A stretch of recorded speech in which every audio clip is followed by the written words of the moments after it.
Oke, kita mulai aja untuk sesi hari ini. Selamat pagi semuanya, teman-teman. Kita ketemu lagi untuk webinar monthly update ya. Monthly update kita setiap bulan. Dan mohon maaf sekali lagi karena ada technical issue dari tadi pagi.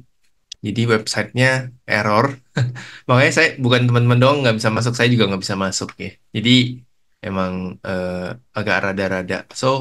Hari ini kita akan bahas dengan topik selain monthly update, kita juga akan bahas apakah akan ada resesi. Bahkan ini tuh materinya tadi tadi pagi saya rubah lagi karena kan tadi malam tuh ada simposium Jackson Hole ya, di mana di mana Pak Paul Jerome Paul tuh speech di sana. Jadi itu dia juga memberikan update terkait dengan kedepannya akan seperti apa gitu. Dan ini cukup menarik, makanya agak sayang kalau misalkan hari ini ternyata batal.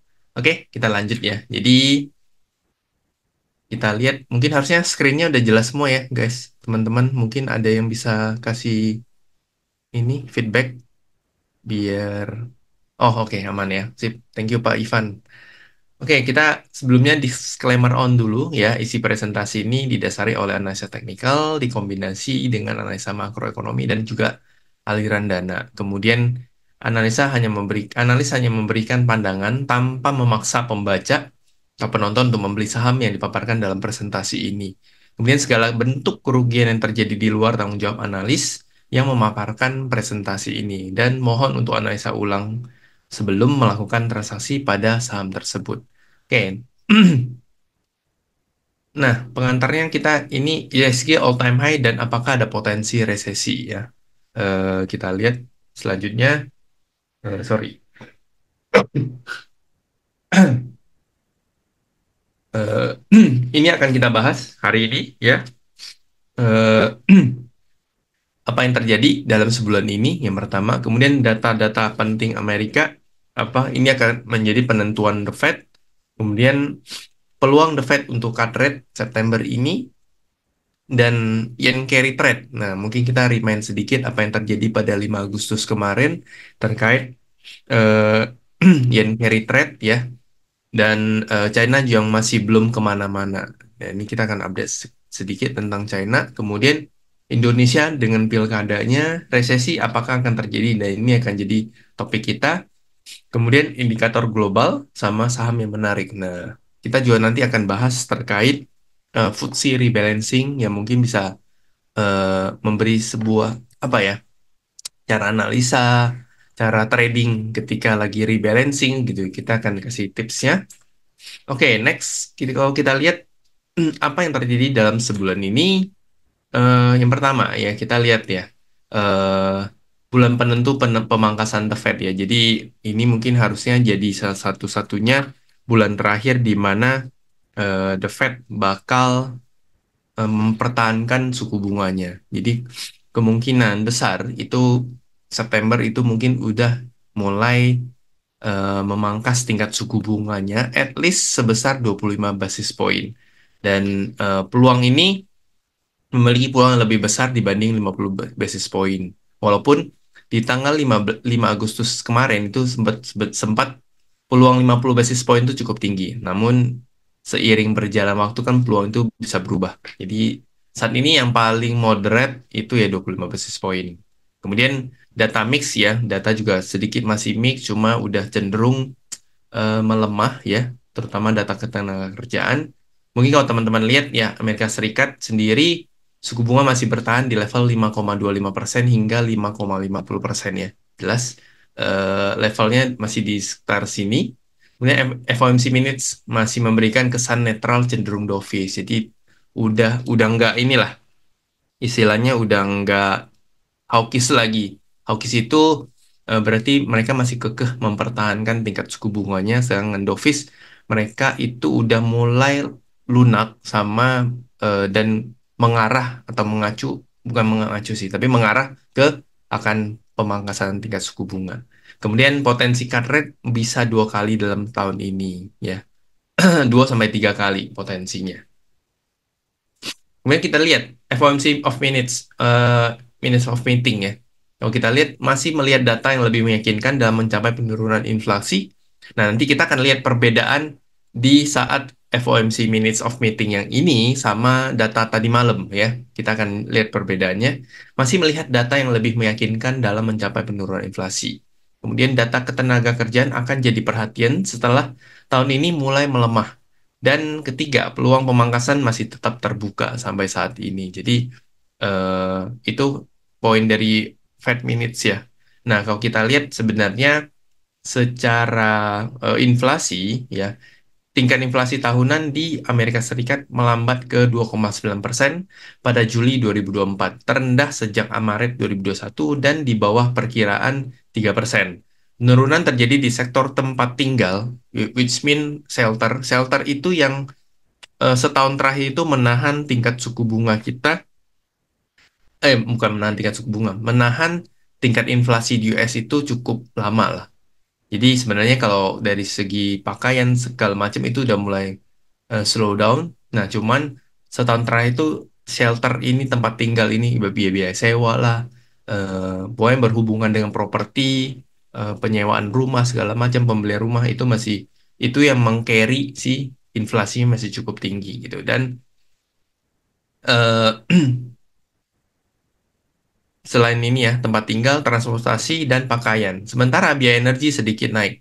Inflasi inti tahunan juga turun ke 3,2%, terendah sejak April 2021, sesuai ekspektasi. Jadi kalau kita lihat eh, sedikit naik soal energi karena mereka lagi summer.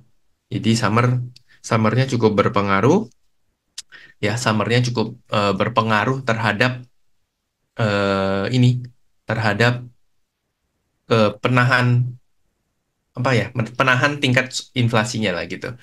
Nah ini saya sambil baca pertanyaan Pak saat debat Capres 1 USA masalah inflasi jadi topik utama. Tetapi baik dari Trump maupun Biden menjawab secara normatif. Misal Trump menang kira-kira kebijakan penurunan inflasinya seperti apa? Nanti kita bahas ya. Eh, Oke, dan ini soal inflasi ya. Sebenarnya kalau kebijakan inflasi baik Trump sama Biden sih ya. Mungkin kalau Trump yang menang itu kita belum lihat pemaparan mereka seperti apa. Belum belum saya nyari-nyari masih belum ketemu sih sebenarnya penurunan inflasinya seperti apa. Cuman lebih ke yang di highlight selama ini tuh lebih ke topik sektor-sektor mana kalau misalkan Biden yang menang, kemudian Trump yang menang tuh seperti apa.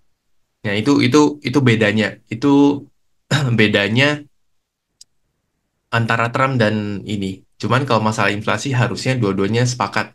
Inflasi itu harus terjaga dan kemungkinan eh,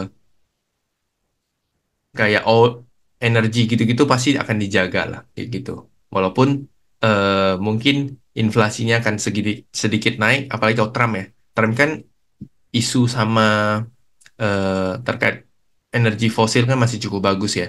Dia dia itu nggak terlalu yang green energy yang tech banget gitu lah. Jadi dia itu lebih ke prospeknya tuh lebih ke ya masih batu bara, oil gitu. That's why banyak narasi yang saat ini kalau Trump menang itu pasti batu bara akan bergairah lagi, oil akan bergairah lagi. Jadi itu jadi eh, sisi dari Trump. Kemudian kalau sisi dari Biden, Biden itu cenderung lebih soal tech, green energy. Ya, tech-tekan itu mungkin akan bisa main lagi. Ya mudah-mudahan berimpact ke kita juga karena kan tech kita lebih jauh ya dibanding Nasdaq gitu. Jadi semoga ini bisa jadi sentimen gitu ya. Dan kalau kita lihat itu tadi dari soal inflasi. Kemudian dari soal PPI, Price Product Index ya, harga produsen di Amerika Serikat naik 2,2% pada Juli 2024 dan ini melambat dari 2,7% di Juni dan di bawah ekspektasi 2,3. Ini masih di bawah rata-rata histori 3%. Jadi PPI pun sempat kalau kita lihat sempat naik ya. Ini PPI keseluruhannya. Namun di Juli udah mulai kempes. Ini juga sempat core PPI-nya naiknya cukup kenceng. Tapi di bulan Juli terakhir itu update-nya juga udah mulai turun gitu ya. Dan eh, mudah-mudahan ini seiring jalannya pelan-pelan. Nah, jadi nanti kalau kita lihat satu persatu kan tadi saya bahas inflasi, PPI, kemudian yang lain. Nah, itu nanti kita juga akan bahas soal hard landing sama soft landing karena itu terkait dengan kita pembahasan kita soal resesi.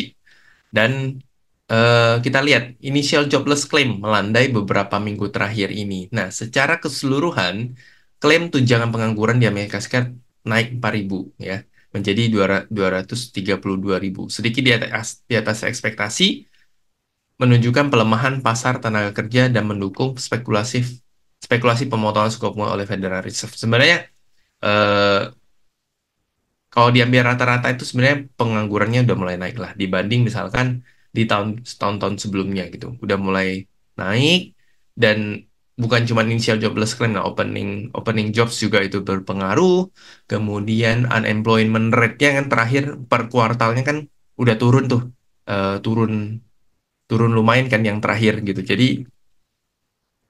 Jadi kalau kita lihat eh, ini pun yang akan difokus sama The Fed terkait ketenaga kerjaan. Begitu mungkin kalau data PPI, data CPI melemah, mereka itu masih nggak terlalu, walaupun target mereka inflasi turun ya.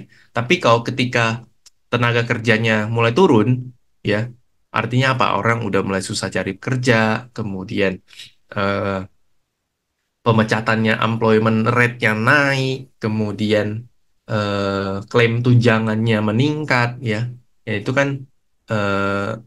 kan jadi tanda-tanda bahwa beneran ketika ini udah melemah otomatis ekonomi akan makin parah gitu. Karena perputarannya nggak ada.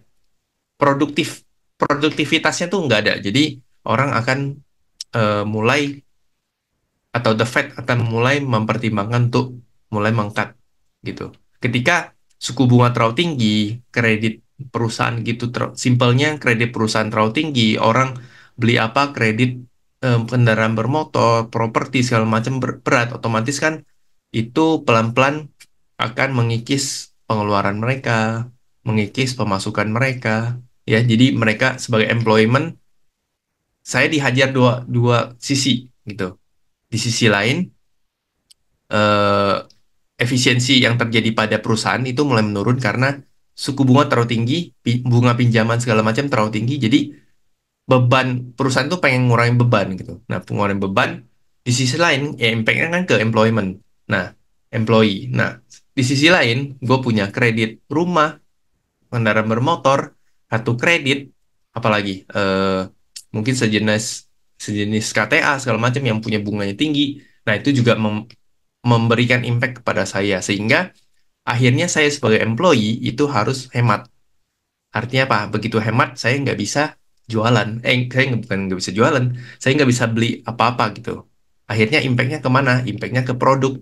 Produknya jadi nggak laku. Jadi nggak laku, balik lagi ke si perusahaan. Karena produknya nggak laku, mau nggak mau mereka harus lebih berhemat lagi. Jadi ini tuh kayak circle yang saling berhubungan lah. Simbiosis mutualisme. Jadi memang eh, kenapa that's why kita dari dulu-dulu tuh ngomong ini harus cut rate gitu karena suku bunganya terlalu tinggi gitu ya.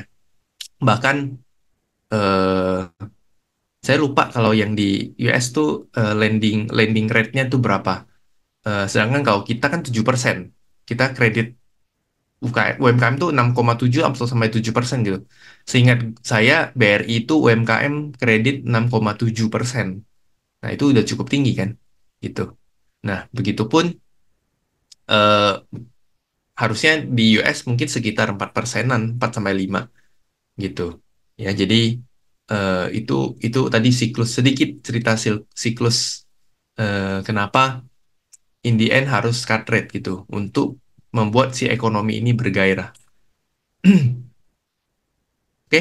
Nah, ini peluang yang kemarin saya screenshot ya, mungkin tadi tadi pagi udah berubah ya.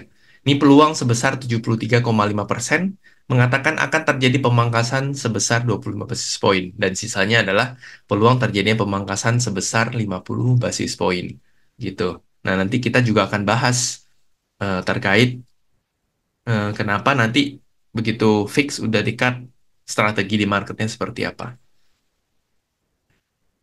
Oke, nah ini gimana sih Om Poel? Nah, ini saya akan update sedikit terkait yang hari ini. Ya, ini tadi tadi banget saya baru bikin ya update Powell speech di Jackson Hole Symposium. Nah, kalau tadi kita lihat Fed minutes of meetingnya seperti apa, ini saya ada screenshot beberapa ini ya. Jadi kalau mungkin teman-teman yang di sini pakai Twitter atau sekarang disebut X ya, ini teman-teman tuh boleh follow. Kalau mau belajar makroekonomi, mau update makroekonomi lebih lebih yang cepat, itu follow nih Financial Juice. Ini dia update update terus kayak tiap kali ada FOMC atau data apa segala macam dia cukup cepat lah. Jadi teman-teman tuh boleh follow Financial Juice ya. Nah ini kalau kita lihat breaking Fed Powell, the time has come for policy to adjust. Jadi udah saatnya nih adjust policy-nya mereka, kebijakan moneternya mereka gitu. Kemudian Fed Powell's, my confidence has grown that inflation is on a sustainable path back to 2%. Jadi dia udah mulai sedikit ada tingkat kepercayaan yang cukup tinggi terkait bahwasannya penurunan terhadap inflasi ini udah cukup pede lah, udah cukup mendukung gitu loh, bukan yang masih volatile gitu. Dalam artian misalkan bakal nge-trigger apa, tiba-tiba inflasinya bisa naik lagi gitu. Jadi dia udah cukup pede dengan inflasi akan menyentuh level 2%. Dan inflation has declined significantly where no much closer to the goal. Ya, jadi kalau dia lihat dari eh, inflasi ini, ya ini, turunnya udah cukup kuat lah, udah cukup pasti gitu. Penurunannya juga tiap bulan turun-turun walaupun ada sedikit kenaikan, tapi in the end turun lagi gitu. Nah, jadi itu yang bikin si Pauls bukan si Pauls ini eh, confidence-nya grown gitu ya. Kemudian the policy rate level give ample room to respond to risk ya, including unwelcome future weakening in the labor market. Nah, mereka udah mulai concern terhadap labor marketnya, pelemahan labor market ya. Jadi jangan sampai labor marketnya makin parah. Begitu labor marketnya makin parah, itu seperti yang tadi saya ceritain tadi, impact-nya bisa masuk ke resesi gitu. Karena apa? Karena makin ke sini orang daya daya orang untuk spending udah nggak ada gitu. Karena semua tightening ya. Jadi harusnya mungkin sekarang udah lebih pasti ya. Nanti kita cek, kita buka CME Fed Watch Tool, itu dia udah naik berapa persen ya. Nanti setelah ini kita akan ada buka chart gitu-gitu. Nah, itu tadi terkait Amerika. Nah, sekarang kita akan ngobrol terkait Jepang. Yen carry trade sudah reda atau masih akan ada lagi? Nah, ini pertanyaannya. Yang kejadian pada 5 Agustus kemarin itu sebenarnya udah beres semuanya atau masih ada lagi gitu? Ya, nanti kita akan coba lihat. Nah, mungkin teman-teman kita akan bahas terkait apa sih itu yen carry trade. Nah, mungkin sebelum saya bahas, mungkin di sini kalau yang udah tahu mungkin boleh respon di kolom chat biar saya tahu. Atau mungkin yang masih belum ngerti terhadap yen carry trade nanti saya juga akan jelasin sih, gitu. Mungkin yang udah paham, saya udah paham Pak gitu. Coba mungkin di kolom chat, kolom komentar boleh ya diketik. Nah, Pak Ivan udah jawab. Pinjam yen tukar ke USD di bawah market negara lain. Mungkin simpelnya gitu. Iya, betul. Simpelnya gitu. Jadi, yen carry trade itu simpelnya karena suku bunganya Jepang itu 0% ya.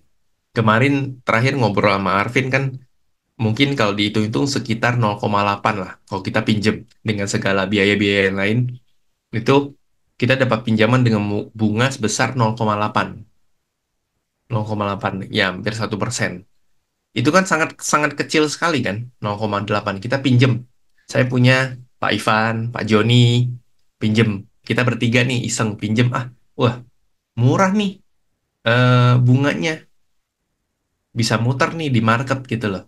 Ya kalau misalkan bunga nggak muter, bunganya kecil, susah kan muter di apa? Muter di market gitu loh. Resikonya nggak cocok lah. Apalagi kalau kita pinjemnya besar, dana yang cukup besar gitu. Nah, akhirnya kita bertiga itu minjem ke bank Jepang. Bank Jepang, saya mau pinjam dong dengan apa? Dengan jaminan segini ini pinjam. Duitnya udah jadi nih dalam bentuk yen. Terus saya tuker karena kita juga menimbang risiko ya. Kenapa sih yen mereka-mereka ini nggak milih Indonesia atau mungkin milih negara-negara di Asia? Tapi kenapa cenderungnya milihnya di Amerika gitu? Makanya mereka Amerika atau negara-negara maju yang lain gitu. Karena dilihat gimana pun Amerika jeleknya, tapi kan eh, tetap secara resiko, secara kredit rating itu kan jauh lebih bagus. Mereka kan kalau nggak salah masih triple A apa eh, double A minus ya, saya lupa karena sempat diturunin. Nah, tapi dibanding sama kita sebagai Indonesia itu masih triple B ya secara rating. Rating itu kan diukur dari resiko sama reward gitu. Jadi makanya kenapa suku bunga kita harus jauh lebih tinggi dibanding Amerika. Kita nggak boleh suku bunga kita tuh di bawah suku bunga Amerika. Karena jadinya tidak menarik. Otomatis akan outflow. Jadi kita harus maintain suku bunga kita itu di atas Amerika. Jadi plus minus itu 1% lah secara teori gitu. Jadi plus minus harus 1% perbedaannya. Karena apa? Karena resiko kita lebih tinggi, otomatis kita harus menawarkan rate yang lebih tinggi. Kenapa bank digital kita belok dikit. Kenapa bank digital itu menawarkan bunga pengembalian itu lebih tinggi ketimbang misalkan kita depositoin duit kita di BCA? Karena secara risk mereka itu risknya lebih besar. Pertama, karena mereka bank digital, bank lebih baru. Sedangkan BCA kan udah mapan, udah stabil ya, udah bagus dan besar gitu loh.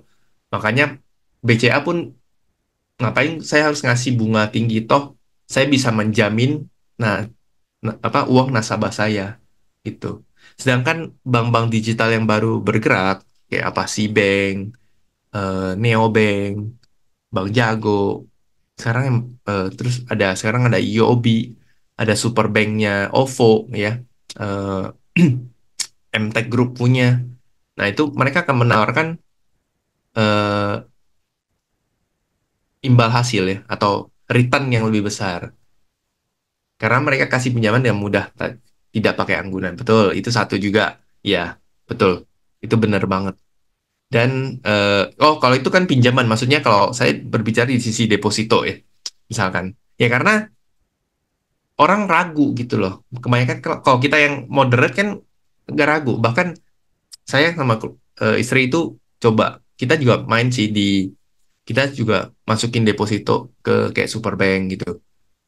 Dengan bunga rate return itu sekitar 6,5% sampai 7%. Nah, tapi kita kan nggak menggunakan dana yang besar untuk masukin ke situ. Jadi kalau misalnya kita bandingin, saya masukin deposito ke BCA sama deposito ke Superbank katakan. Dananya pasti akan lebih kecil di Superbank, walaupun secara return lebih menarik. Karena apa? Karena kita memikirkan risk. Nah, begitupun segitu. Ya, jadi eh, supaya menarik investor itu benar. Cost of fund-nya lebih rendah ya, itu juga berpengaruh juga ya. Jadi eh, begitupun kita balik ke yen carry trade. Jadi eh, banyak dari investor yang kita cek ya, itu lari ke USD.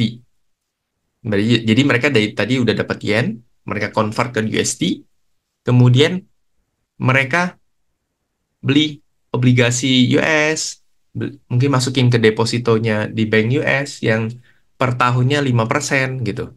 5,2%, 5%, 5,2%. Ya. Kemudian masukin ke obligasi mereka, baik yang 1 tahun, yang 2 tahun, yang 5 tahun, ataupun yang 10 tahun gitu. Jadi eh, mereka tradingnya di situ. Ada juga mereka yang masuk mungkin ke ya stok-stok AI juga ada kayak misalkan Nvidia ya. Terakhir ini kan Nvidia yang larinya gila-gilaan. Nah, di Nasdaq. kemudian di beberapa pilihan stok di US. Mungkin ada juga sebagian mereka masukin ke kripto juga ada gitu. Jadi, nah begitu nanti, bukan begitu nanti, tapi begitu BOJ, Bank of Japan ini naikin suku bunga, otomatis kan itu menaikin resiko mereka, menaikin cost mereka, cost of fund mereka, cost dari mereka pinjem gitu loh. Nah begitu mau nggak mau akhirnya apa? Mau nggak mau mereka convert yang tadi di USD convert ke yen. Makanya kalau kita lihat di sini yennya menguat di sini. Yang paling berasa di sinilah yennya menguat. Kalau seingat saya mereka itu mulai BOJ naikin pengumuman naikin suku bunga itu Jumat apa Kamis gitu. Kejadian yen carry trade-nya tuh kan di hari Senin. Nah, yennya menguat terhadap US dollar. Padahal tadinya yennya melemah kan sampai 160 160-an. Nah, begitu yennya karena mereka kumpulin ini balik balikin ke yen gitu. Balikin yen, beresin lah istilahnya. Karena ini ada panikan juga, kemudian mereka beresin semua margin-marginnya. Saya gampangnya ngomongnya marginnya lah. Mereka beresin semua marginnya. Tuh. Nah, tapi pertanyaannya, apakah ini udah beres apa belum? Ini kayak ada lanjutannya ya. Nah, nah, pertanyaannya adalah eh, mereka apakah yen carry trade ini udah beres atau belum? Menurut saya belum. Cuman yang diberesin sama yang kemarin yang ini, yang panik ya, yang panik selling ini tuh lebih ke karena ngebalancein ngebalancing portonya mereka, ngebe ngebalance. Tapi apakah ini udah beres belum? Menurut saya itu belum.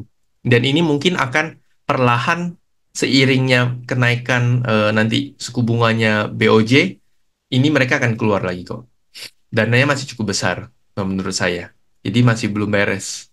Tapi apakah akan ada impact seperti kemarin? Saya rasa udah nggak ada sih. Karena mereka juga udah wanti kan. Ini kan udah kayak first warning. Oh ini BOJ udah mulai naikin suku bunga. Karena apa? Karena ini ada eh, kalau kita lihat nge-trigger BOJ naikin suku bunga untuk tightening itu kan sebenarnya karena inflasinya. Inflasinya udah mulai naik perlahan ya.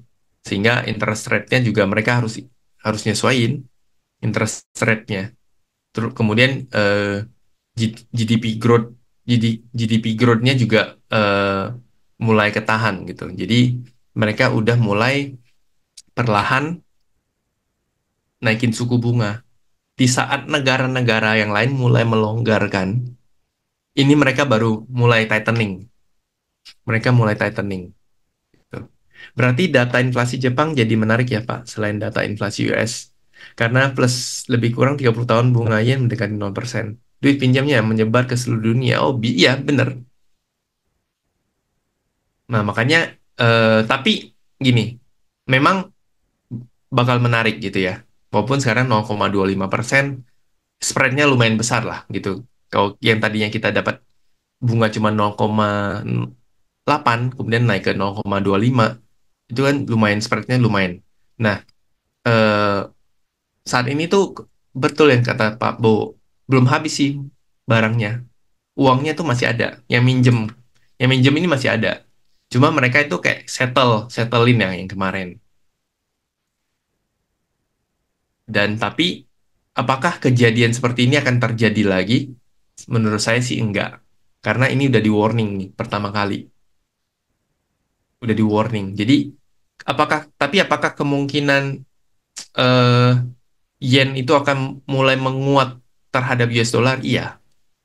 In the midterm ke depan itu iya, itu akan menguat.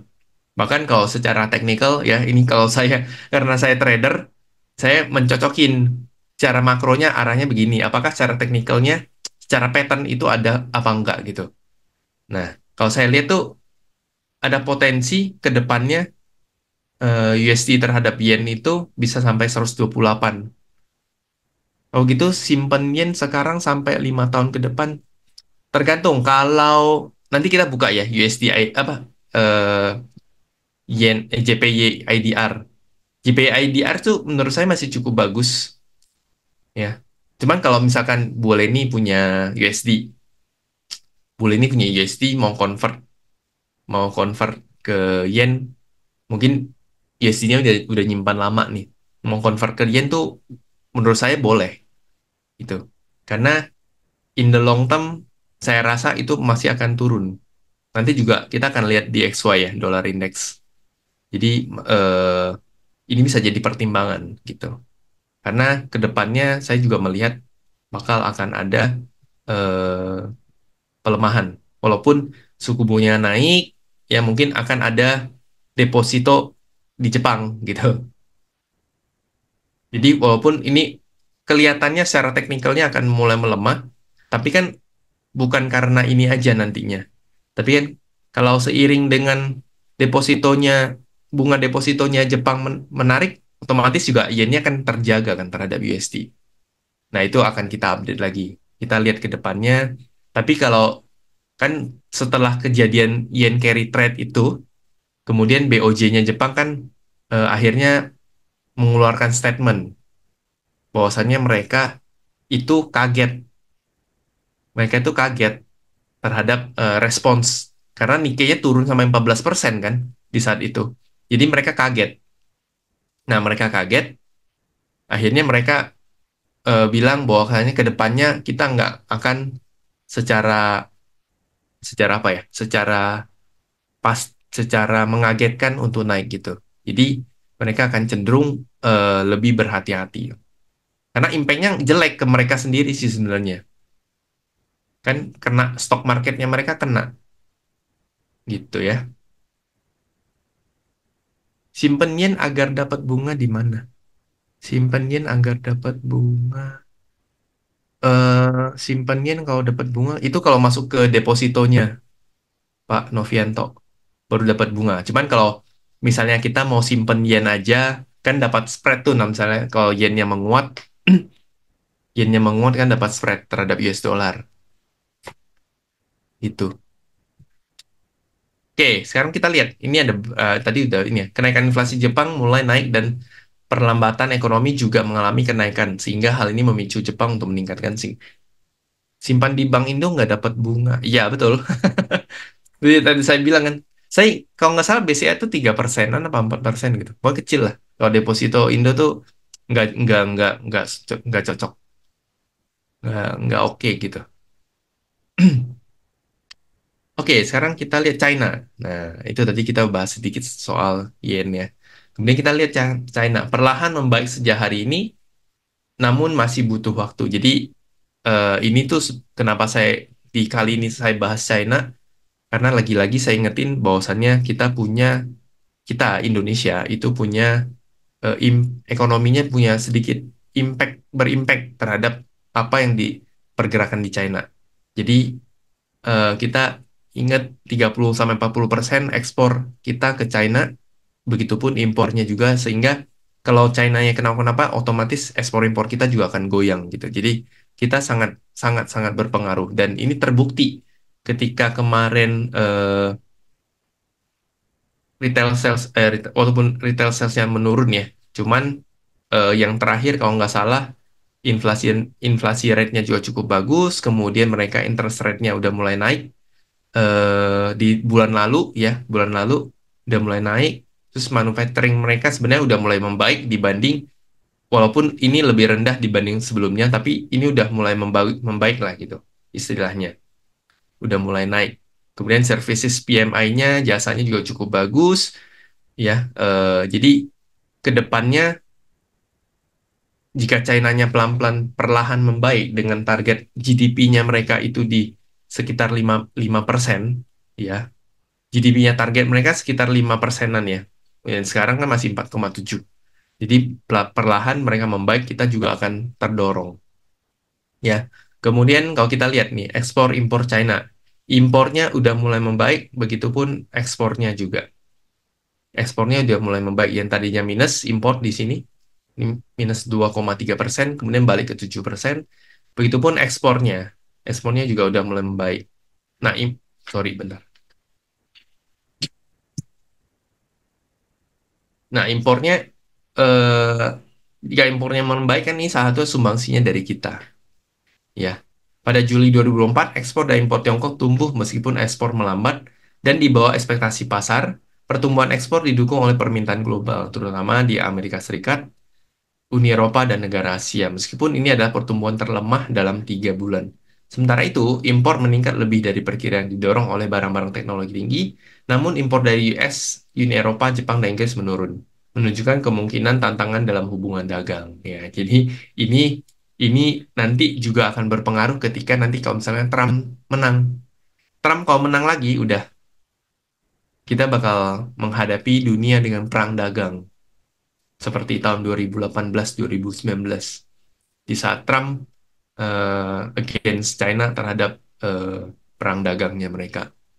Jadi itu akan berpengaruh. Walaupun mungkin harusnya kalau Trump menang, mungkin perang-perang Timur Tengah itu mungkin agak sedikit mereda lah. Tapi perang dagang diproyeksikan akan terjadi lagi sama China. Tuh, ya. Oke, sekarang kita balik ke Indonesia. Ya, Indonesia politik pilkada yang sangat hangat ya kemarin habis demo terkait UU pilkada ya. Yang tapi akhirnya mudah-mudahan nanti dipakai itu adalah yang keputusan MK. Ya, jadi ini heboh banget kemarin dan kita ISG walaupun sebenarnya kalau saya lihat mungkin ada panik di penurunan hari Kamis, tapi di sisi lain terlihat cukup confidence dari sisi asing. Asingnya belanja terus kan. Dan mumpung juga ada MSCI rebalancing di akhir tahun, di akhir bulan ini, that's why inflow-nya masih cukup bagus, tidak terlihat eh, outflow ya. Jadi semoga kalau kestabilan politik kita cukup membaik, eh, otomatis stock market kita juga akan bagus, ekonomi juga akan bagus. Karena 3 hal ini kita nggak bisa lepas ya. Ekonomi akan bagus atau pasar modal akan bagus itu kan tergantung juga sama politik. Politiknya stabil, apa segala macam bagus, otomatis 2 hal ini juga akan bagus gitu. Ekonomi juga akan bagus, kemudian eh, pasar modal pasar modalnya juga akan bagus ya. Jadi terkait pilkada ini ya mungkin teman-teman juga udah tahu lah ya masalahnya di mana gitu. Dan semoga ini segera mereda ya. Kalau kita lihat GDP yang masih cukup bagus ya. Jadi sebenarnya GDP kita beberapa tahun terakhir itu termaintain di atas 5% walaupun sempat ada di 4,9 tapi ini cukup bagus ya bertahan di Q2 ekonomi Indonesia tumbuh 5,05% secara year on year sedikit lebih tinggi dari perkiraan pasar sebesar 5% dan meskipun lebih lambat dibanding pertumbuhan 5,11% di Q1.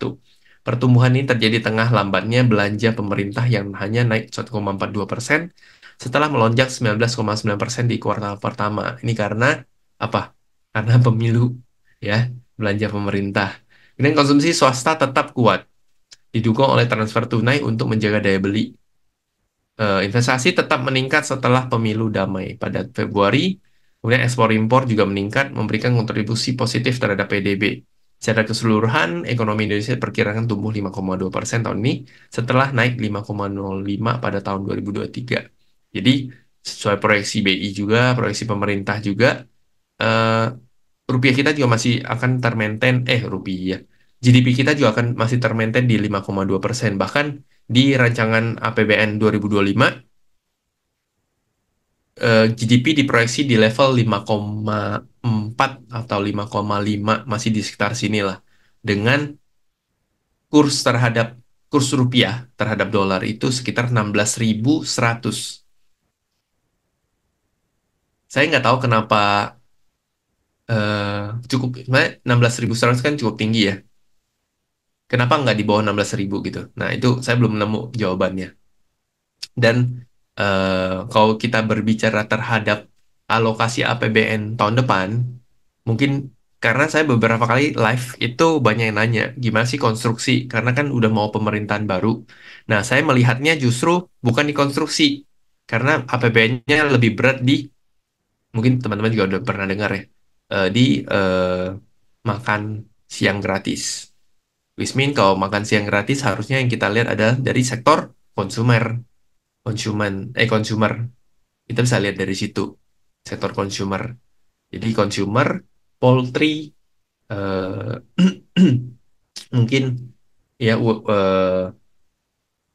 apa susu itu apa sih namanya sektor ya kayak ultramil gitu-gitu susu ayam gitu. Nah, itu boleh diperhatiin lah, WLTJ, Cimori ya, eh, Java, Cepin itu mungkin boleh diperhatiin. Jadi mungkin harusnya kalau lihat dari RAPBN-nya ya, lihat dari RAPBN-nya arahnya ke situ, spend money-nya ke situ, anggarannya jauh lebih besar di situ ya. Jadi mereka akan spend money di situ sih gitu. Kemudian, nah Indonesia juga masih mempertahankan level suku bunga di level 6,2%, dan ini mereka akan cenderung tunggu untuk The Fed untuk mangkas tingkat suku bunga. Asumsinya The Fed mangkas tingkat suku bunga di September. Harusnya di September akhir itu kita juga akan ikut cut rate. Eh, Kemarin Pak Gubernur BI bilang mereka juga memprediksi The Fed tahun ini akan cut 3 kali ya, which mean 25, 25, 25 atau 50, kemudian 25. Atau mungkin 25 habis itu 50. Dan mereka akan ngikutin. Karena menurut saya BI itu nggak kemarin sempat diskusi gitu. Ada kemungkinan nggak sebenarnya BI duluan yang ngangkat rate? Menurut saya itu enggak. Karena BI kita nggak terlalu agresif. Kita tipikalnya bukan kayak gitu. Karena kalau kita cut rate duluan, seperti yang tadi saya bilang, balik lagi soal rating, pasti kita terjadi outflow. Karena kita cut rate duluan gitu. Walaupun kayak China udah cut rate, Eropa, ya Inggris udah cut rate gitu-gitu. Kemudian Swiss juga udah cut rate. Ya, tapi kan beda kita sama mereka ya.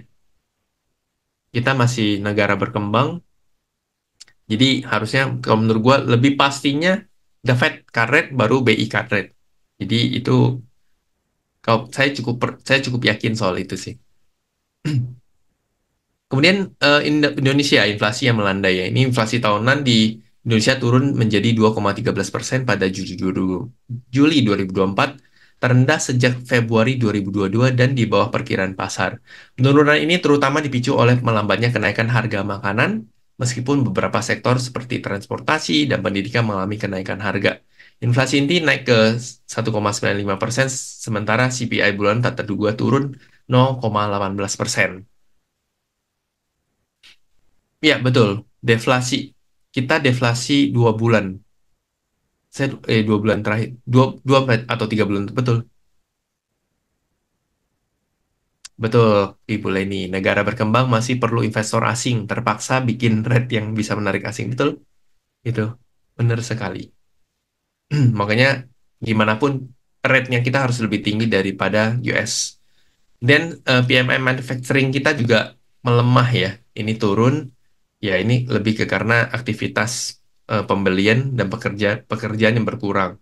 Waktu pengiriman memanjang dan harga output naik tajam. Meskipun inflasi harga input melunak, sentimen positif meningkat dengan harapan perbaikan pasar ya. Jadi di sisi lain inflasinya juga turun, kemudian manufacturingnya juga akan berimpact gitu.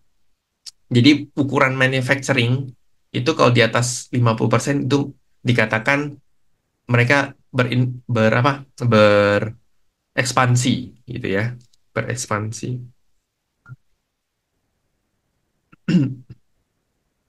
Oke, pilkada serentak. Nah, ini akan jadi beberapa bulan lagi ya. Kita kan pilkada 27 November, harusnya kampanye Oktober. Oktober itu mungkin kampanye ya, dan mungkin inflasi kita akan meningkat, terutama belanja pemerintah harusnya akan meningkat ya, seperti yang terjadi di Pilpres kemarin. Jadi harusnya cukup bergairah lah. Cuman kalau ditanya Berarti kita main di sektor apa kok? Apakah di consumer gitu-gitu, rokok gitu-gitu, saya rasa nggak terlalu berimpact. Itu udah tercermin di pilpres kemarin gitu. Beda, pilpres, pilkada, sama kondisi market itu saat ini tuh berbeda dibanding sebelum-sebelumnya. Ya, jadi cukup berbeda lah. Kemudian, nah ini masalah pilkada 2024 dengan pembegalan aturan pemilu ya. Ini yang jadi topik pembahasan seminggu terakhir ini, dan semoga ini udah nggak ada yang aneh-aneh lah. Karena kalau aneh-aneh, marketnya jadi galau kan, gitu. Karena ketidakstabilan politik. Nah, kita lihat dari sisi beberapa indikator global ya, termasuk rupiah. Rupiah kalau kita lihat secara teknikal, dia itu jebol uptrendnya, dan saat ini udah hampir mencapai target pertama ya di level 15.380-an. Ya, ini dikit lagi, mungkin nanti akan pullback, akan melemah sekitar di 15.700-an. Jadi kalau teman-teman yang main dolar,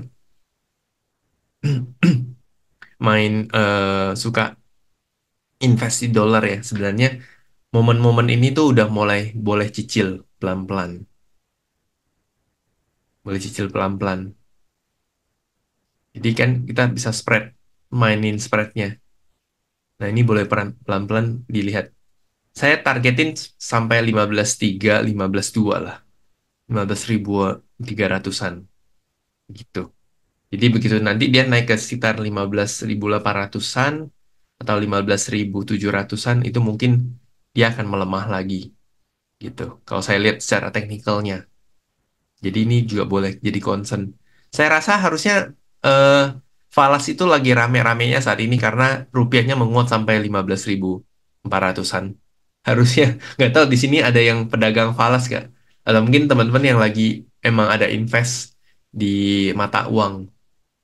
Harusnya kemarin ngobrol-ngobrol sama eh, beberapa orang yang memang katanya ini lagi tempat saya lagi rame gitu, lagi rame orang beli dolar karena ya lagi mumpung dolarnya lagi turun ya. Jadi itu target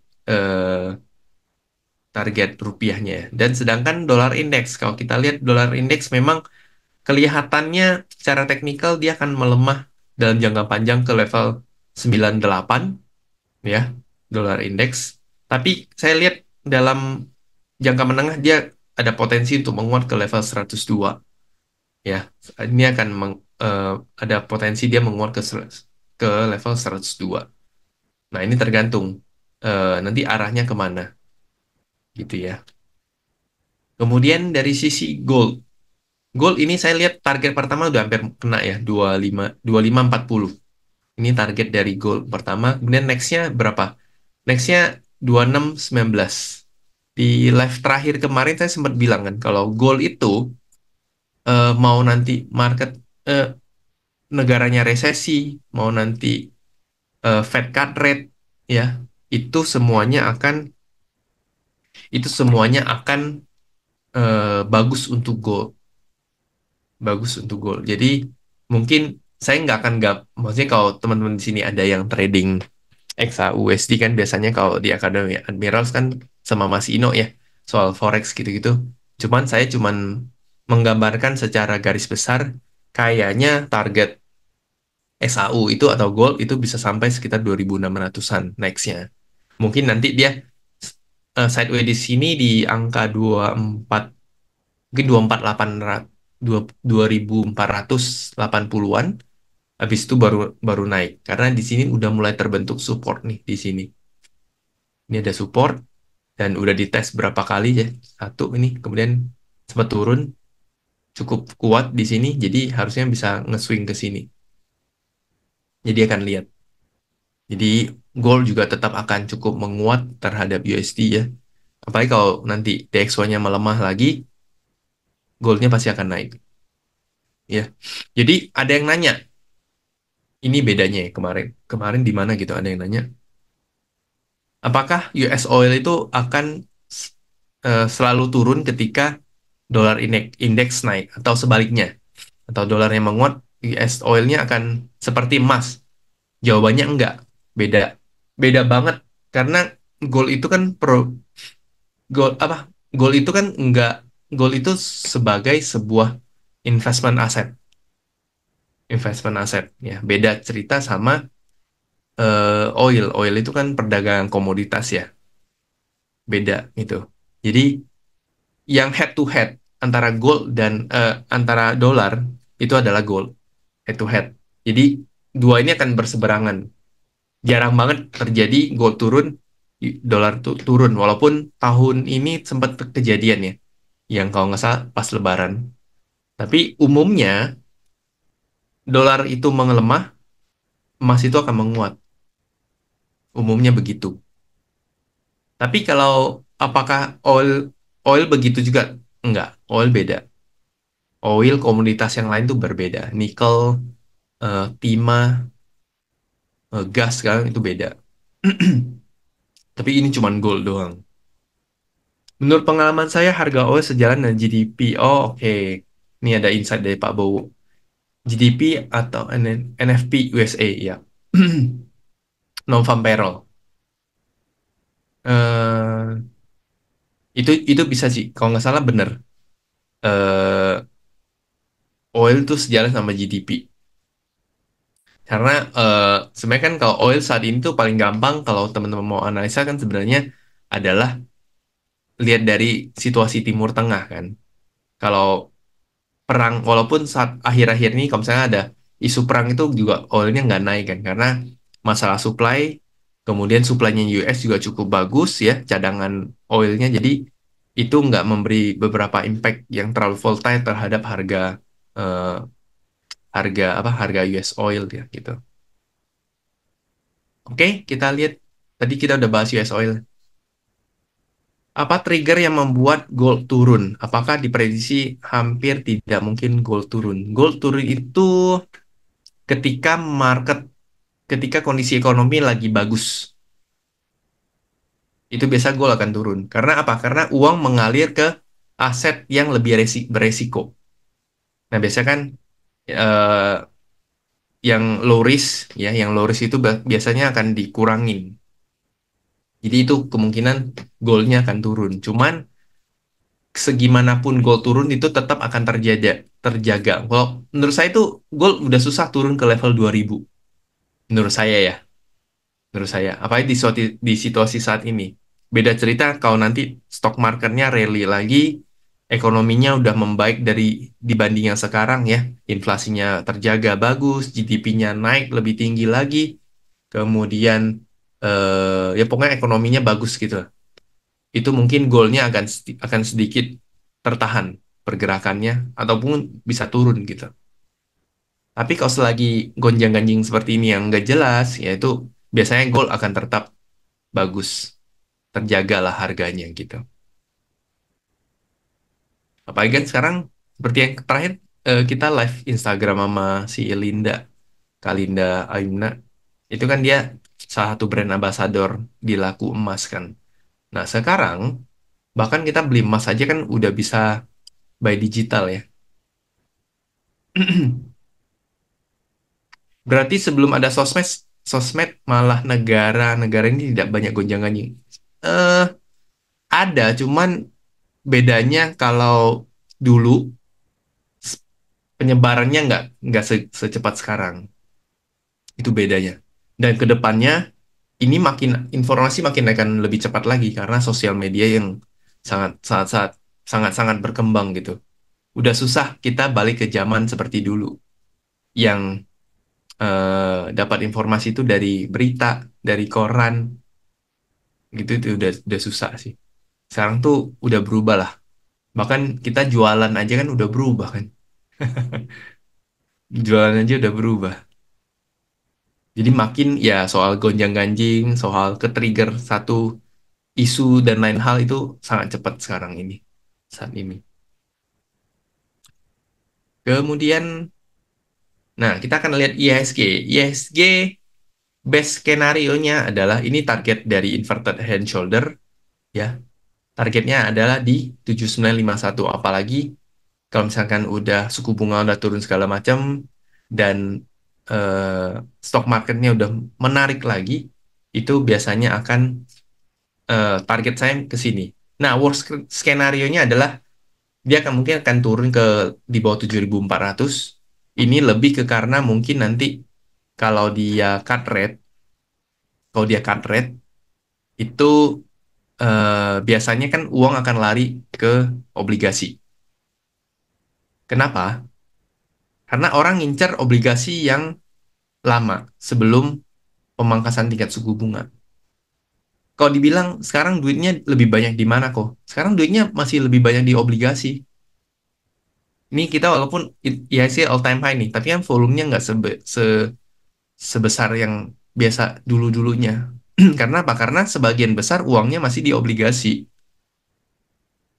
masih banyak di obligasi gitu. Jadi masih lari ke obligasi. Jadi the worst skenario-nya adalah begitu nanti cut rate, kan sekarang imbal hasilnya kita yang 10 tahun itu di level 6,7%.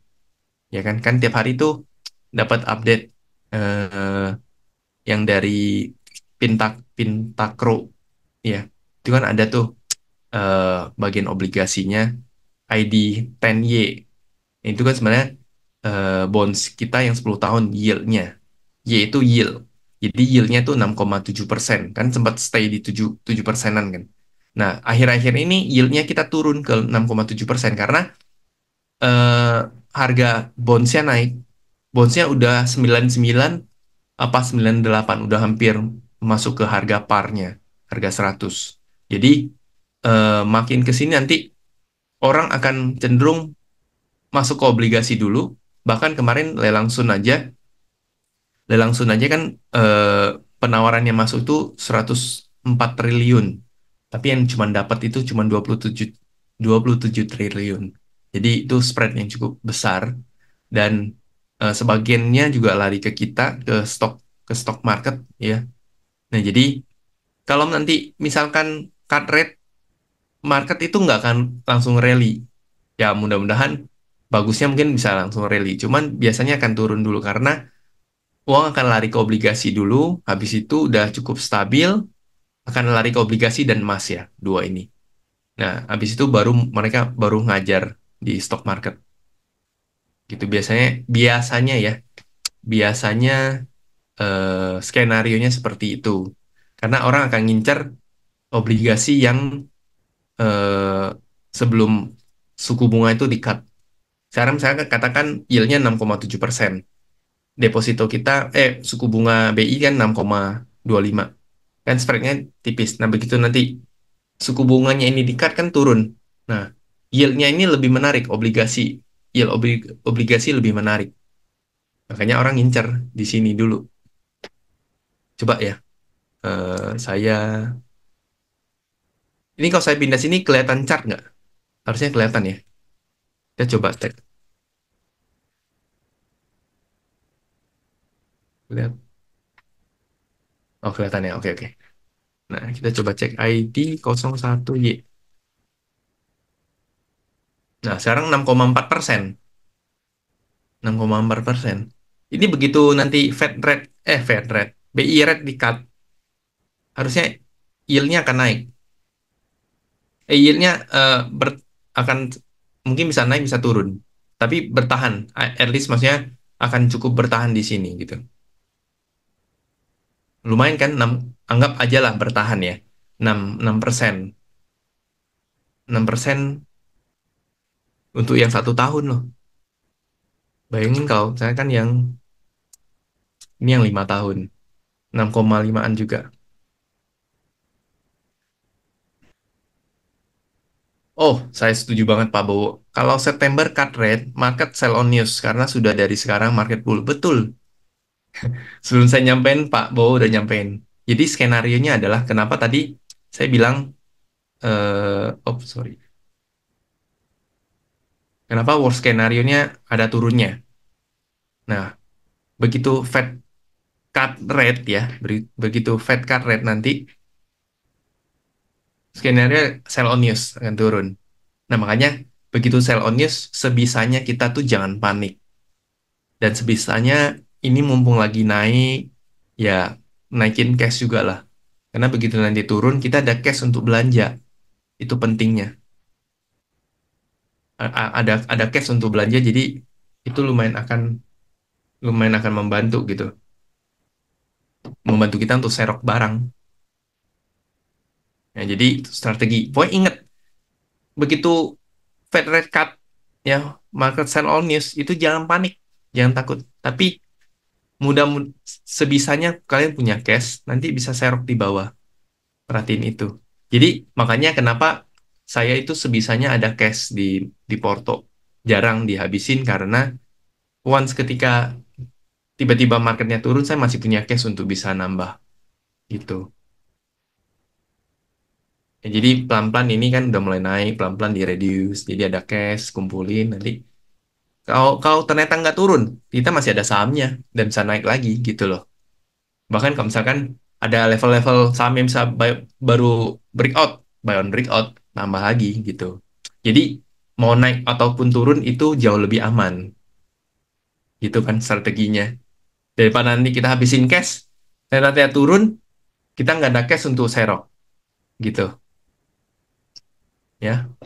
Terus kalau kita terlalu banyak cash, sahamnya dikit, begitu dia ternyata nggak turun, tapi dia malah naik, ya kita ketinggalan juga gitu. Jadi sebisanya kita nyusun strategi itu ada bawah, ada atasnya. Kalau best skenario seperti apa, kita harus gimana.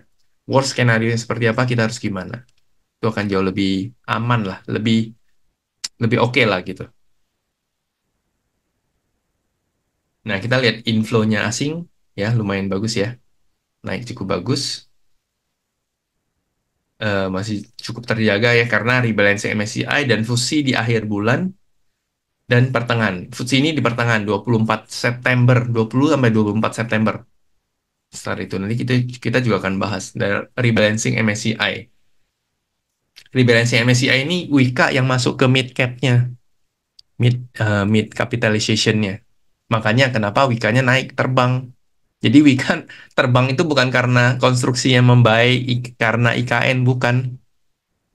Wika itu masuk ke MSCI karena Wika masuk ke MSCI rebalancing yang mid cap.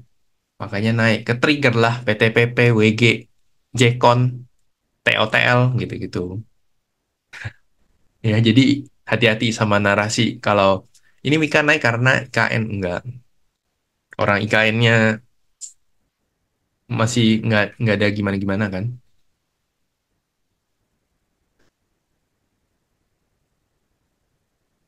Sorry. Oke, kita akan bahas soal apakah akan terjadi resesi. Ya, tapi nah menurut kalian apakah akan terjadi resesi kalau sepanjang yang kita bahas hari ini, teman-teman? Coba mungkin ada yang mau bertanya, eh mau men-share jawabannya. Karena kan kemarin sempat keluar tuh narasi akan resesi di terutama di pas yen carry trade kejadian itu. Ada nggak? Kita sambil lanjut ya. Nah, ini ada 4 fase economic cycle ya. Ada expansion, ada peak, ada recession, ada recovery ya. Peak kita menurut saya itu peak ekonomi itu menurut saya itu di 2018, 2019. 2019 itu udah mulai menuju recession. Kemudian kita recovery, ekspansi. Ekspansinya menurut saya nggak terlalu besar, nggak terlalu besar, nggak yang lain-lainnya lah. Ekspansi nggak terlalu besar. Kemudian peaknya di tahun 2000, peak lagi itu menurut saya itu di tahun 2022. Financial, energy, material. Walaupun eh, karena di saat seingat saya di tahun 2022 kan ada perang, kemudian ada commodity super cycle. Impact-nya kan ke kita yang lumayan dapat nih. Financial, energy, ingat batu bara terbang semua ya saat itu. Kemudian globalnya apakah akan arah ke recession lagi ya? Kita nggak tahu. Cuman kita lihat dulu nanti. Tanda-tanda sebuah resesi. Mungkin kita belajar sedikit ya tentang resesi, biar kita di sini juga akhirnya tahu dan bisa menilai saat ini resesi akan terjadi atau enggak. Atau resesi itu biasanya ditandain oleh apa aja sih sebenarnya? Pertumbuhan ekonomi yang lambat bahkan minus ya, bahkan 2 kali PDB atau GDP itu minus 2 kali itu baru disebut secara teori itu adalah resesi gitu. Nah, tapi menurut saya, sebenarnya kan data yang keluar, misalkan gini, Q1, Q2 minus-minus GDP-nya. Otomatis, otomatis kita masuk resesi. Cuman sebenarnya dari Q1 menjelang Q2 itu, dan setelah Q2, Q1 pertengahan sampai Q2 itu kita sebenarnya udah mengalami resesi. Tapi kita baru ngeh karena ada data bahwasannya Q1 dan Q2 tuh resesi. Jadi itu sebenarnya udah data masa lalu. Cara cara cara kita memahaminya begitu teman-teman, ya kan? Karena kok bisa tahu Q2 eh, data Q2 kan baru bisa keluar setelah kita mengalami fase kuartal kedua kan. Baru nongol nih. Oh, kuartal kedua kita itu adalah resesi, minus soalnya GDP-nya minus. Padahal kita udah ngalamin gitu loh. Kayak gitu, ya. Jadi jangan cuma ya karena banyak yang asumsi bilang, "Wah, Q2 misalkan data Q2 keluar ternyata GDP kita minus." Nah, belum tentu Q3-nya ini minus juga. Siapa tahu Q3-nya udah bagus. Tapi kita nggak tahu. Kita baru tahu kapan. Begitu data Q3-nya baru keluar. Gitu. Ya, jadi cara bacanya tuh, cara cara bacanya, cara memahaminya lah harus kita rubah gitu. Ya.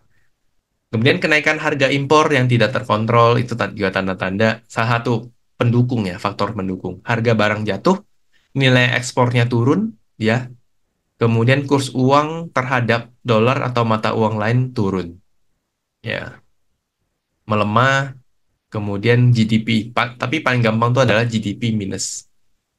Di GDP minus itu akan kelihatan dari mana? Inflasi, personal consumption, personal consumption expenditure atau PCE.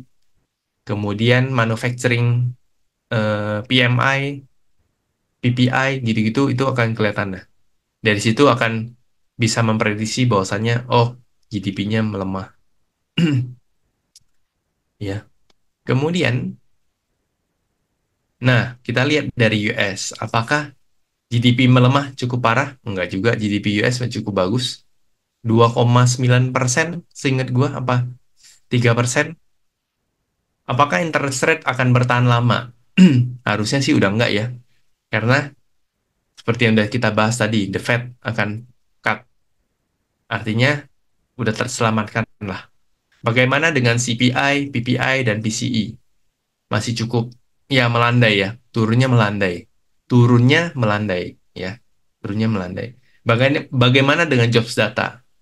Jobs datanya mulai turun, baru mulai turun kan sebenarnya kan. Kalau kita lihat unemployment rate, jobs opening, terus initial jobless claim, non-farm payroll gitu-gitu, itu kan baru mulai turun di tahun ini.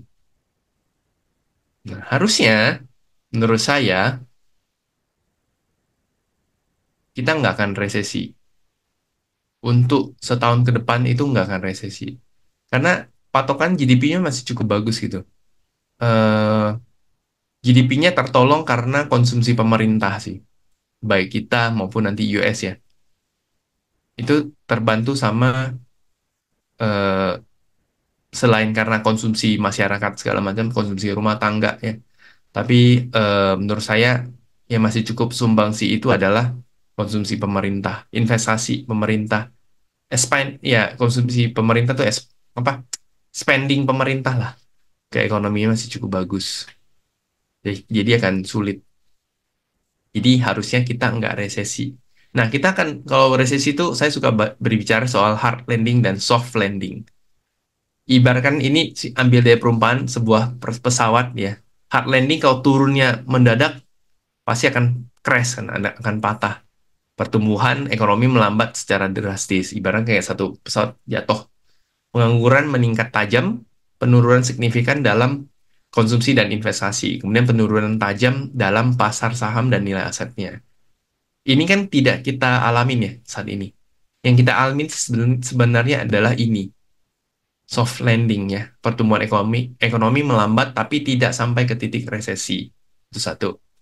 Tingkat pengangguran mungkin naik sedikit tetapi tetap terkendali. Itu tercontoh di keadaan sekarang. Inflasi berhasil dikendalikan tanpa tanpa dampak negatif yang signifikan pada ekonomi, ya. Kemudian pasar saham dan nilai aset mungkin mengalami koreksi tetapi tidak runtuh. Ya harusnya dengan saat ini harusnya kita soft landing, apalagi nanti interest rate, suku bunga jadi cut, harusnya ekonominya udah nggak akan turun lagi lah, karena tertolong semuanya. Harusnya initial jobless claim-nya juga turun, kemudian unemployment rate-nya juga turun, karena itu biaya biaya segala macam yang berkaitan dengan suku bunga juga akan turun. Ekonomi akan lebih bergairah lagi lah, dan putaran uang di di pasar itu juga akan lebih baik. Bener nih kata Pak Bowo, tidak resesi karena suku bunga katanya mau turun dan bunga lebih rendah, ekonomi atau bisnis lebih bergairah. Simpelnya begitu, ya. Jadi kalau ada yang nakut-nakutin tentang resesi, coba ditelaah lagi lebih dalam. Kecuali misalkan tiba-tiba ada masalah apa, ya, Black Swan event ya. Mereka sekarang tuh Black Swan event sebutannya. Wow, ya jadi suatu kejadian yang kita tidak bisa memprediksi itu biasanya akan kejadian gitu. Jadi eh, selagi nggak ada event kayak gitu, nggak ada masalah yang tiba-tiba muncul di situ, harusnya kita aman. Harusnya kita semua aman lah. Maksudnya baik berbagai kita doang, Indonesia atau global, harusnya lebih aman. Mudah-mudahan. Kemudian, kalau nanti the Fed cut rate di September, apa yang akan terjadi? Tadi sebenarnya udah dibahas ya. Jadi harusnya kita ada dua skenario ya, saya ulangin lagi. Mungkin nanti akan sell on news yang pertama. Ya, karena saat ini kan marketnya udah naik lagi, udah naik harusnya akan ada price in, kemudian sell on news. Sell on news, manfaatin ketika dia lagi turun, ya jangan takut, jangan panik, jangan berpikiran, wah ini market akan crash, enggak. Manfaatin dengan baik penurunan itu untuk cari barang yang bagus, ya. Begitu nanti uang keluar dari obligasi, keluar dari emas, keluar dari deposito, akan masuk ke pasar saham, pasar sahamnya udah akan rally lagi. Tapi apakah rally-nya akan seperti 2020, 2021? Menurut saya enggak. Lebih lambat tapi stabil naiknya. Jadi buat teman-teman yang suka swing, nah itu udah mulai masuk tuh momen-momen itu. Udah bisa dimanfaatin. Sebenarnya kalau sekarang kan udah mulai bisa kan momen swing. Nah, kalau terjadi perang yang lebih parah di Timur Tengah gimana kok? Nah, itu akan merusak semuanya lagi. Tapi kalau terjadi perang di Timur Tengah, otomatis kalau misalkan yang besar ya, eskalasinya besar, dan impact-nya ke energi lagi, ya kita bisa main lagi saham-saham batu bara segala macam. Kita lagi yang diuntungin karena harga komoditas akan naik.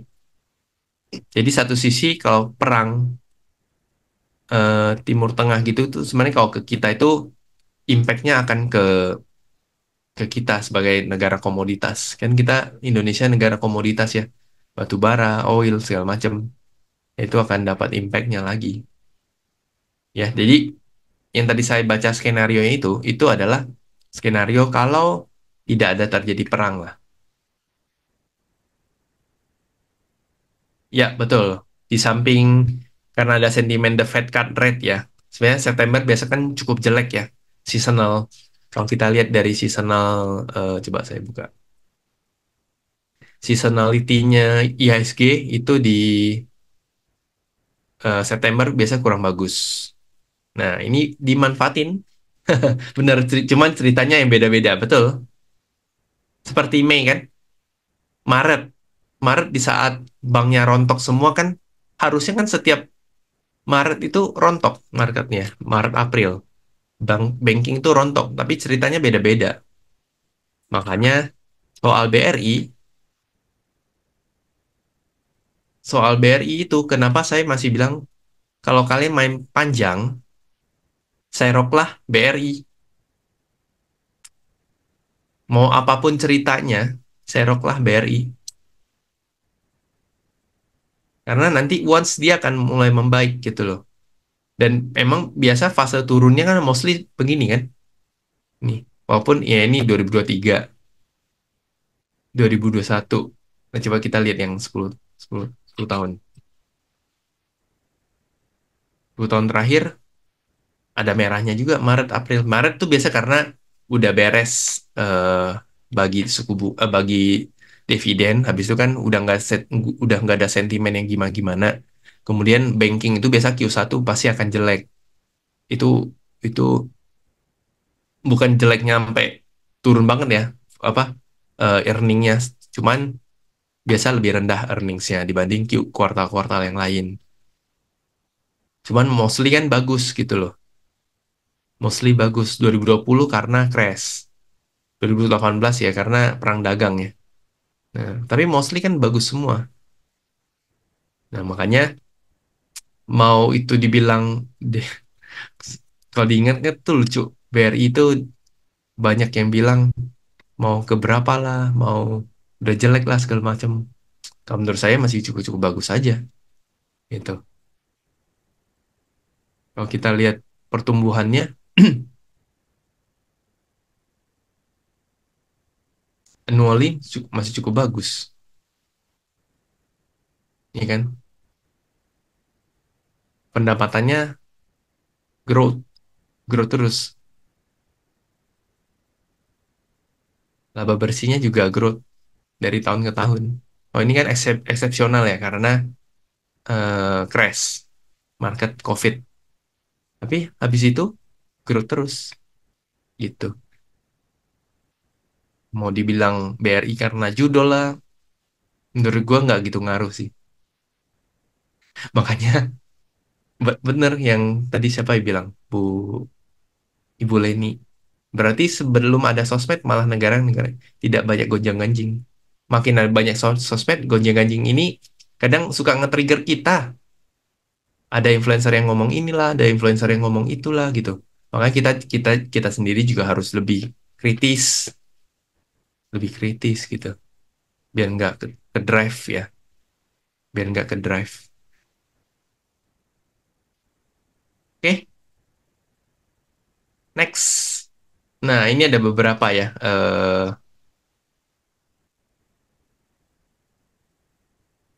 Ini ada beberapa poin yang saya kumpulin ya. Sorry, ini kalau misalkan suku bunganya, kalau misalkan udah turun, biar umumnya seperti apa ya? Peningkatan aktivitas ekonomi, kemudian depresiasi nilai mata uang, ya karena suku bunga udah jelek, otomatis orang akan jual dolar, pindah ke yang lain yang lebih menarik. Kemudian peningkatan ekspor, ya, depresiasi turunnya nilai nilai mata uang itu membantu banget untuk ekspor. Ekspor jadi murah karena ekspor spread mata uangnya jadi lebih murah, otomatis orang kan mau ekspor gitu. Kemudian pasar saham, harga saham akan cenderung bisa menaik, peningkatan sentimen pasar juga akan cukup bagus. Penurunan imbal hasil obligasi ya, yang tadinya tertahan kemudian udah mulai pelan-pelan turun, sehingga larinya ke pasar saham. Peningkatan inflasi dalam jangka panjang seperti yang tadi saya bilang, inflasi juga akan naik. Tapi inflasi naiknya bukan karena eh, cost push inflation. Kan inflasi ada dua jenis. Cost push inflation sama demand pull inflasi. Inflasi yang dikarenakan oleh biaya atau inflasi yang dikarenakan oleh permintaan.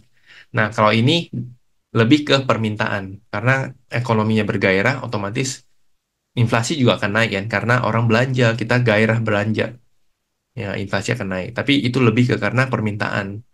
Dampak pada pasar properti, kenaikan harga ya. Karena suku bunga pinjaman lebih murah segala macam, peningkatan utang konsumen dan bisnis lebih banyak meminjam. Ya, jadi lending-lending segala macam pasti akan lebih bergairah lah. Itu impactnya kemana? Impactnya ke bank. Percepatan pemulihan ekonomi ya, karena terdorong oleh pertumbuhan ekonomi, orang bergairah untuk belanja segala macam, putaran ekonomi yang bagus sehingga menciptakan percepatan pemulihan ekonomi.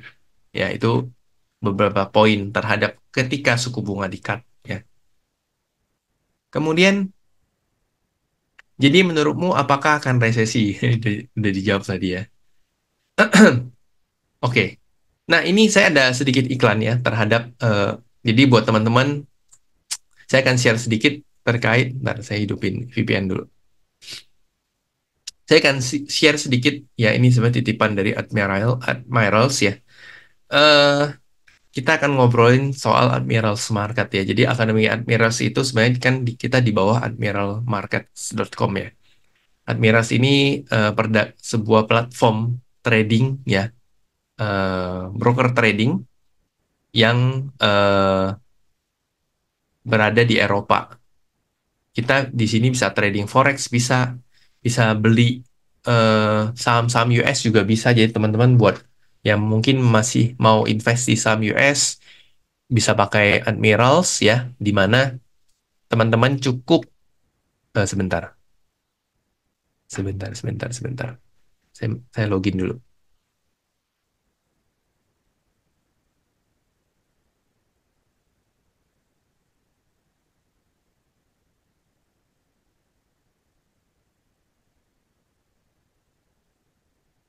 Nah, udah kelihatan lagi ya. Bentar ya.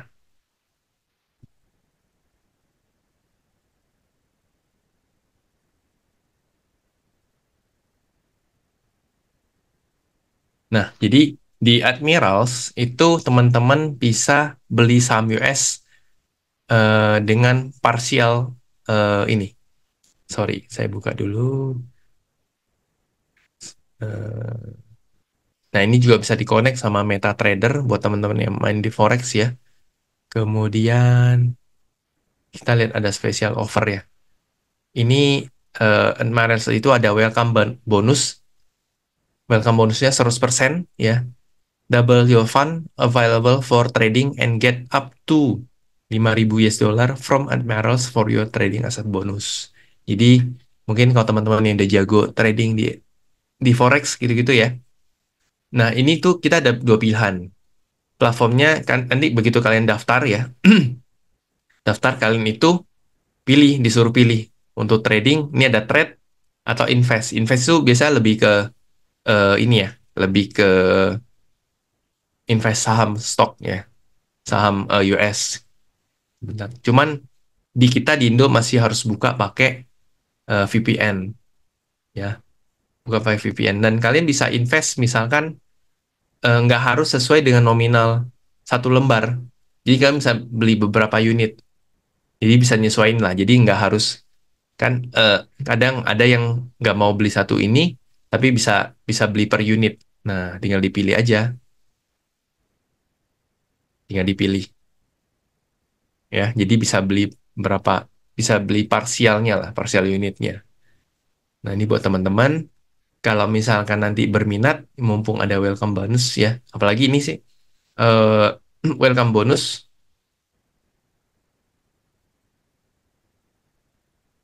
bisa teman-teman manfaatin gitu welcome bonusnya ya. Jadi bisa nanti kita akan pelajari lebih dalam lagi. Buat teman-teman kalau nanti mau bertanya silakan kita diskusi di Telegram ya. Nanti akan kalau misalnya butuh guidance segala macam nanti akan kita bantu. Oke. Ini sekilas tentang Admirals ya. Kita balik lagi ke topik.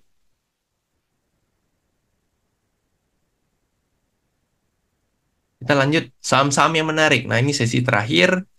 Kita akan lihat beberapa saham yang menarik ya. Saya mungkin akan rekomen BBRI ya. Mungkin kalau besoknya turun dekat-dekat level 5.000 teman-teman itu kalau mau buat swing boleh ya.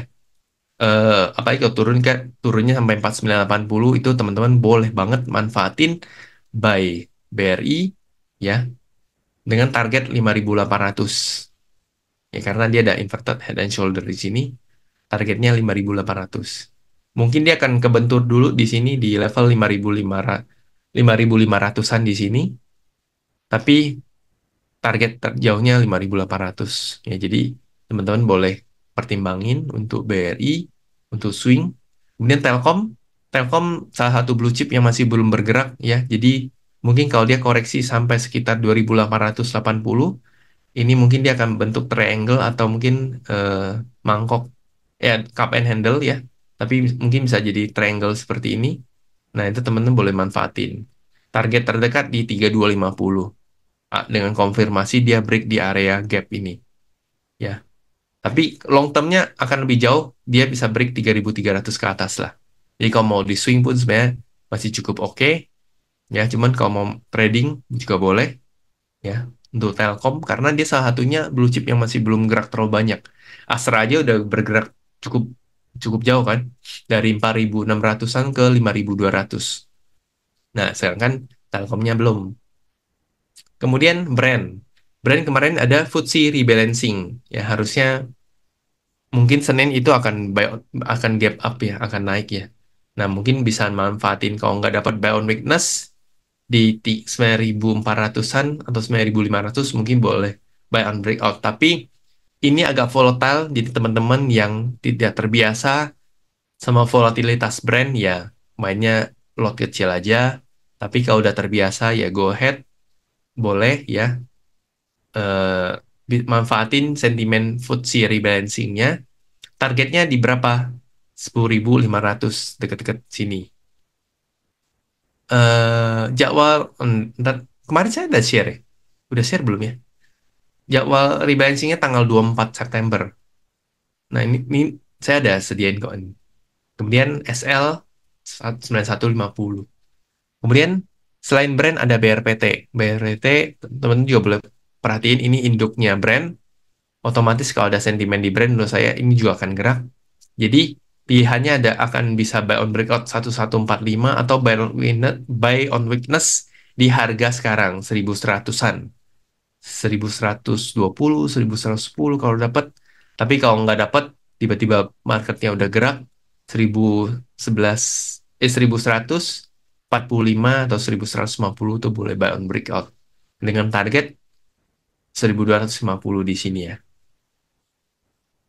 Kemudian, nah ini FTSE rebalancing. Ini tadi Pak Juni nanya. Efektif on Monday 23 September, otomatis 23 September itu hari Senin. Terakhir perdagangan efektif masuk duit itu tanggal 20 September. Jadi eh, terakhir mereka FTSE itu masukin duit ke saham-saham ini itu tanggal 20 September. Efektifnya soalnya efektif porsi barunya itu di 23 September. Ada jadwal biasa nggak? Biasa kan dia tiap 3 bulan. Eh, 3 bulan sekali. Cuman biasanya dekat-dekat 2 minggu sebelum 2 minggu atau sebulan sebelum mereka melakukan rebalancing tuh mereka udah keluar. Biasa akan di-share kok. Jadi tinggal diikutin aja. Biasa akan di-share. Nah, kita lihat FTSE rebalancing. Large cap-nya, last cap-nya itu ada Breeze sama brand yang masuk. Otomatis Breeze sama brand harusnya bisa gerak ya minggu Senin depan. Dan yang dikeluarin itu ada Cepin, Goto, KLBF, HMSP, UNTR. Jadi antisipasi saat ini untuk outflow-nya dulu. Kan otomatis mereka keluarin barang kan. Kurangin keluarin barang dan pindah sebagian ke sini. Cepin, Goto, KLBF, UNTR yang pindah ke sini. HMSP yang benar-benar dia habisin. Ya, HMSP yang benar-benar nggak dimasukin lagi. Kemudian yang dikeluarin dari sini itu adalah Ali, Breeze, sama Friend. Karena Breeze-nya pindah ke Big Cap. Ya, Breeze-nya pindah ke Big Cap. Friend-nya kayaknya dikeluarin semua Friend-nya. Ali-nya turunin ke Small Cap. Jadi Ali turun Small Cap, Breeze-nya dinaikin ke Big Cap. Ya, Cepin, Goto, KLBF, UNTR masukin ke Mid Cap. HMSP-nya dikeluarin semua. Kemudian Small Cap ada ADMR, Ali, eh atau Cimory Silo. Mungkin ini juga akan bisa bergerak ya.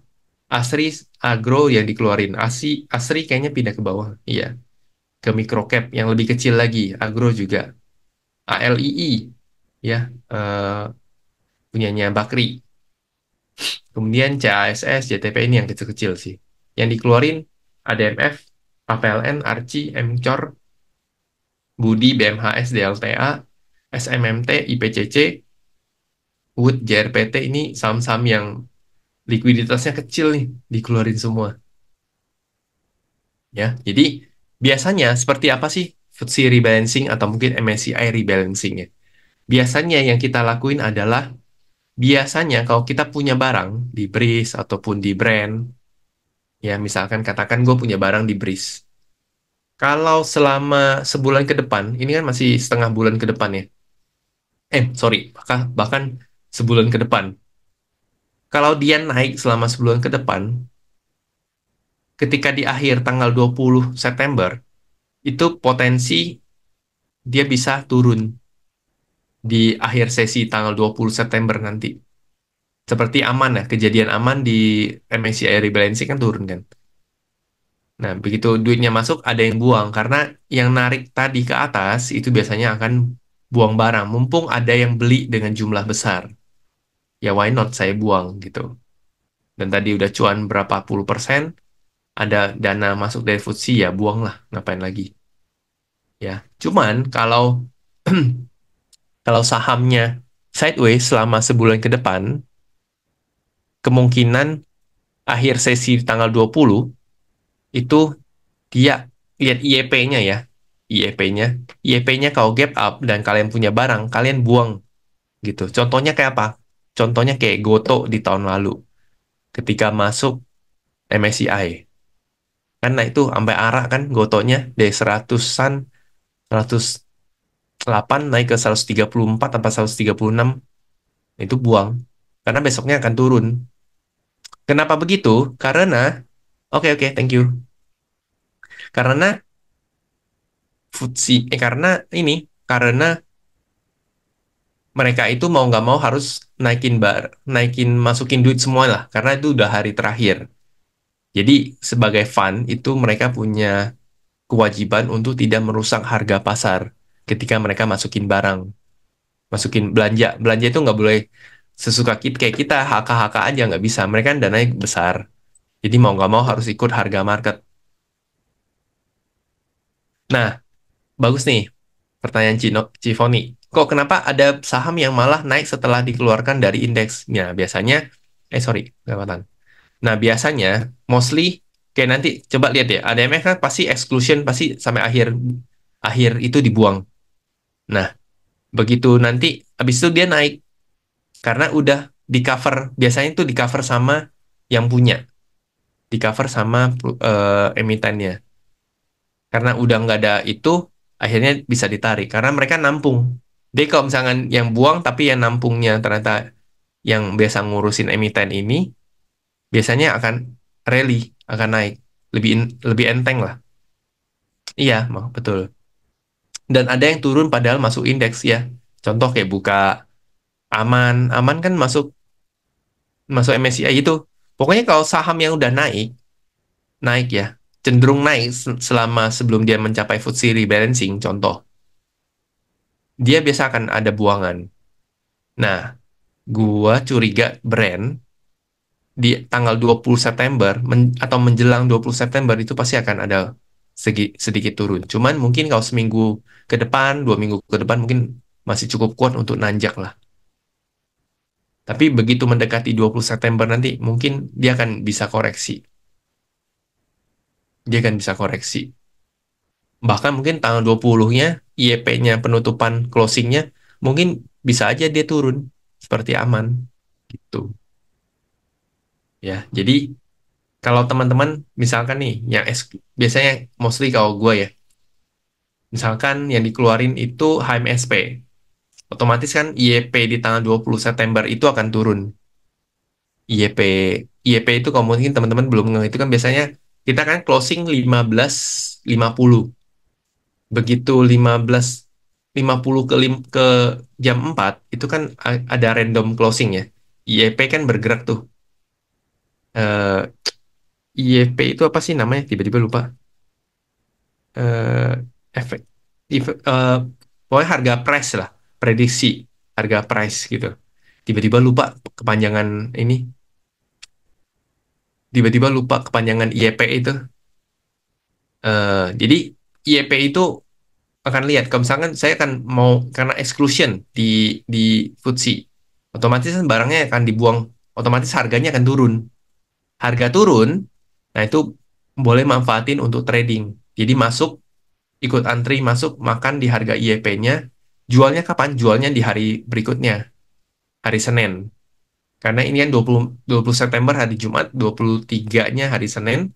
23-nya pasti IEP-nya akan naik lagi ke atas. Karena kemarin turun karena ada buangan itu. Cuman dia akan balik lagi ke harga pasar.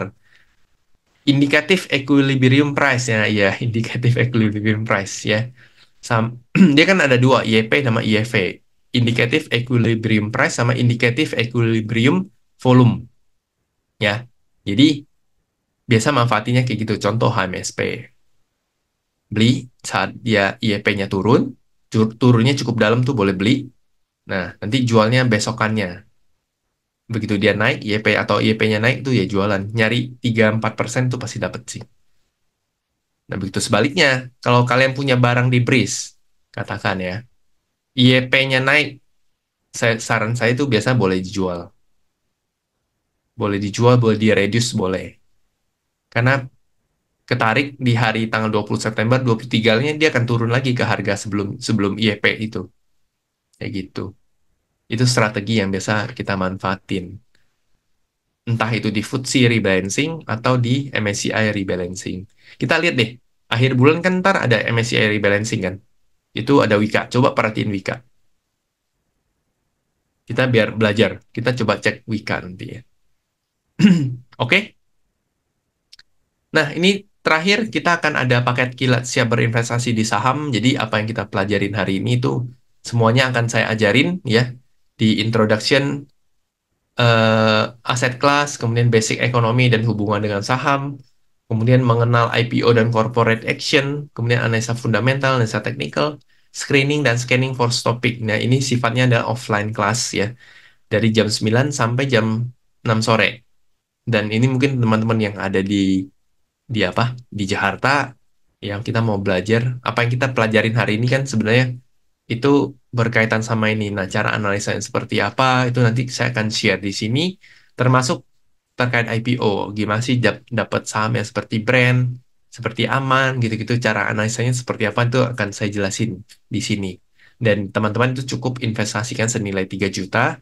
Itu tidak hanya dapat ini aja, tapi nanti ke depannya kalau Admirals ada webinar berbayar apa, kalian dapat diskon. Kemudian kita juga akan ada eksklusif Telegram Group ya selama 6 bulan ke depan ya. Oke, ini event yang akan kita jalanin di bulan depan tanggal 28 September. Oke, jadi kalau teman-teman mau ikut yang kebetulan di Jakarta mau investasi senilai 3 juta, nanti tinggal didaftar di websitenya Akademi Admirals ya. Dan mungkin Q&A sebelum kita tutup, ini udah mau jam 12 juga. Eh, Mungkin ada pertanyaan ini, bahas lebih dalam IEP dong kok. Oke, nanti kita akan bikin sesi lah kali ya. Kan kita bahas terkait gimana sih caranya trading dengan IEP dan IEV. Boleh, boleh, boleh. Mungkin ada pertanyaan dari teman-teman sebelum kita akhiri pertemuan kita hari ini.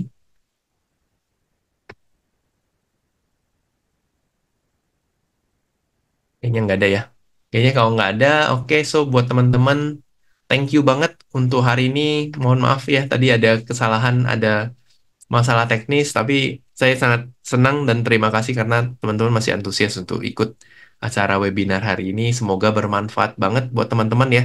Semoga bisa membantu teman-teman untuk menambah literasi soal pasar modal. Semoga kita bisa cuan selalu. Truly enjoy today's session. Thank you Pak Joni. Thank you Pak Ibu Leni. Thank you Pak Novianto. Thank you Pak Bowo. Thank you Cifoni. Ya, kita ketemu lagi di lain kesempatan. Saya Saya pamit. Terima kasih semuanya. Stop share. Thank you ya guys. Kita end.